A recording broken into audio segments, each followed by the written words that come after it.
नया नियम मरकुस रचित सुसमाचार इसका तीसरा अध्याय पहले वचन से अंतिम वचन तक हम सुनेंगे। और वह आराधनालय में फिर गया और वहाँ एक मनुष्य था जिसका हाथ सूख गया था, और वे उस पर दोष लगाने के लिए उसकी घात में लगे हुए थे कि देखे वह शब्द के दिन में उसे चंगा करता है कि नहीं।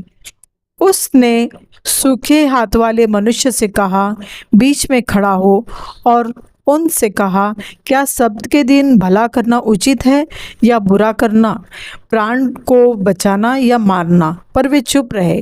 और उसने उनके मन की कठोरता से उदास होकर उनको क्रोध से चारों ओर देखा और उस मनुष्य से कहा, अपना हाथ बढ़ा।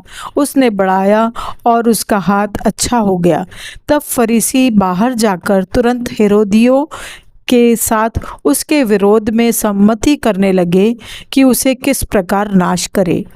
और यीशु अपने चेलों के साथ झील की ओर चला गया, और गलील से एक बड़ी भीड़ उसके पीछे हो ली, और यहूदिया और यरूशलेम और इदूमिया से और यरदन के पार और सूर और सैदा के आसपास से एक बड़ी भीड़ यह सुनकर कि वह कैसे अचंभे के काम करता है उसके पास आई। और उसने अपने चेलों से कहा, भीड़ के कारण एक छोटी नाव मेरे लिए तैयार रहे ताकि वे मुझे दबा न सके, क्योंकि उसने बहुतों को चंगा किया था। इसलिए जितने लोग रोग से ग्रसित थे उसे छूने के लिए उस पर गिरे पड़ते थे। और अशुद्ध आत्माएं भी जब उसे देखती थी तो उसके आगे गिर पड़ती थी और चिल्लाकर कहती थी कि तू परमेश्वर का पुत्र है। और उसने उन्हें बहुत चिताया कि मुझे प्रकट न करना। फिर वह पहाड़ पर चढ़ गया और जिन्हें वह चाहता था उन्हें अपने पास बुलाया, और वे उसके पास चले आए। तब उसने 12 पुरुषों को नियुक्त किया कि वे उसके साथ साथ रहे, और वह उन्हें भेजे कि प्रचार करे और दुष्ट आत्माओं के निकालने का अधिकार रखे। और वे ये है, शमौन जिसका नाम उसने पतरस रखा, और जब्दी का पुत्र याकूब, और याकूब का भाई यूहन्ना जिसका नाम उसने बुअनरगिस अर्थात गर्जन के पुत्र रखा, और अंद्रियास और फिलिप्पुस और बरतुल्मै और मत्ती और थोमा और हल्फई का पुत्र याकूब और तद्दी और शमौन कनानी, और यहूदा इस्करियोती जिसने उसे पकड़वाया भी था। और वह घर में आया, और ऐसी भीड़ इकट्ठी हो गई कि वे रोटी भी न खा सके। जब उसके कुटुंबियों ने यह सुना तो उसे पकड़ने के लिए निकले, क्योंकि कहते थे कि उसका चित्त ठिकाने नहीं है।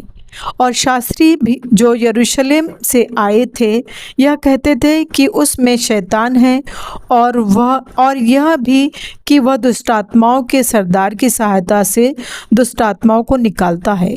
और वह उन्हें पास बुलाकर उनसे दुष्टात्माओं में कहने लगा, शैतान क्योंकर शैतान को निकाल सकता है, और यदि किसी राज्य में फूट पड़े तो वह राज्य क्यों कर स्थिर रह सकता है, और यदि किसी घर में फूट पड़े तो वह घर क्यों कर स्थिर रह सकेगा।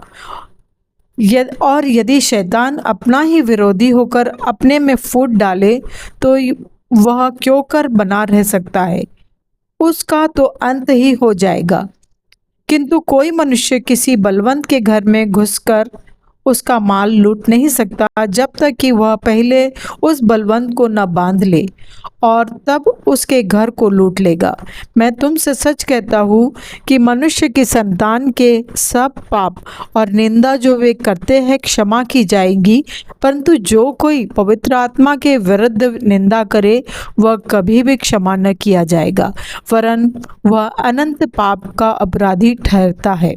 क्योंकि वे यह कहते थे कि उसमें अशुद्ध आत्मा है।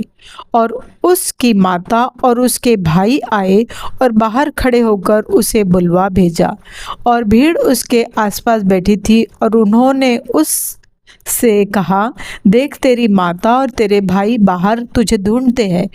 उसने उन्हें उत्तर दिया कि मेरी माता और मेरे भाई कौन है, और उन पर जो उसके आसपास बैठे थे दृष्टि करके कहा, देखो मेरी माता और मेरे भाई यह है, क्योंकि जो कोई परमेश्वर की इच्छा पर चले वही मेरा भाई और बहन और माता है।